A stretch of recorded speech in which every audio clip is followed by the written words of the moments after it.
धन्यवाद। फिर बादल चिड़िया के साथ दूसरे जंगल की तरफ आता है और वो चिड़िया बादल को अपनी फसल के पास ले आती है। तब लाडो चिड़िया भी वहाँ आ जाती है और वो बादल को देखकर बहुत खुश होती है। फिर बादल चिड़िया की फसल में बरसात कर देते हैं। तब चिड़िया बादल का धन्यवाद करती है। फिर बादल वहाँ से चला जाता है।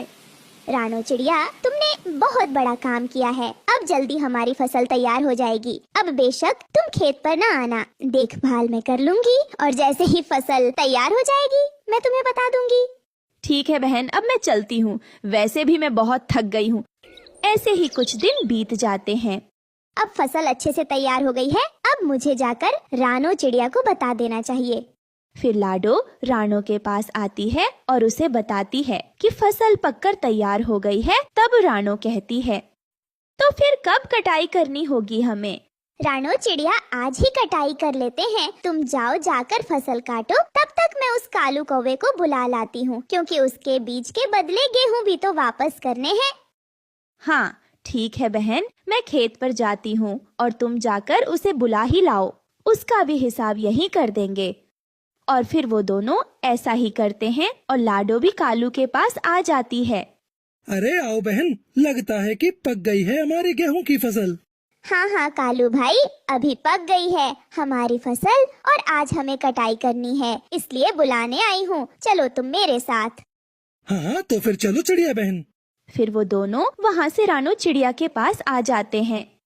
अरे वाह रानो चिड़िया, तुमने तो गेहूं की कटाई भी कर ली। अब लाओ चलो, मेरे गेहूं मुझे वापस कर दो। फिर रानो चिड़िया कालू से जितने उससे गेहूं के लिए दाने लेकर आई थी, उससे थोड़े ज्यादा उसे गेहूं दे देती है।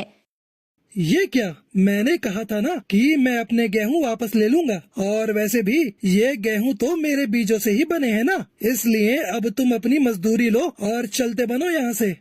ये सुनकर लाडो और रानो कालू कौवे की मुंह की तरफ देखने लगे। ये कैसा इंसाफ है? हमने कितनी मेहनत की। हमने तुमसे सिर्फ बीज लिए थे। तुम अपने बीज लो और निकलो यहाँ से। ये कभी नहीं होगा। मेरी बात हुई है तुमसे। तुम बुला लो अपने जंगल के पक्षियों को, मैं उन्हें अपनी बात बताऊंगा। फिर वो जो फैसला करेंगे मुझे मंजूर होगा। बहन, हम तो समझ ही नहीं पाए थे इसकी बात को। अब बात बढ़ाने से तो अच्छा है कि ये जो हमें देता है हम वही लेकर चले जाते यहाँ से। अगले दिन रानो उदास बैठी थी। तभी वहाँ से वो काला बादल जा रहा होता है।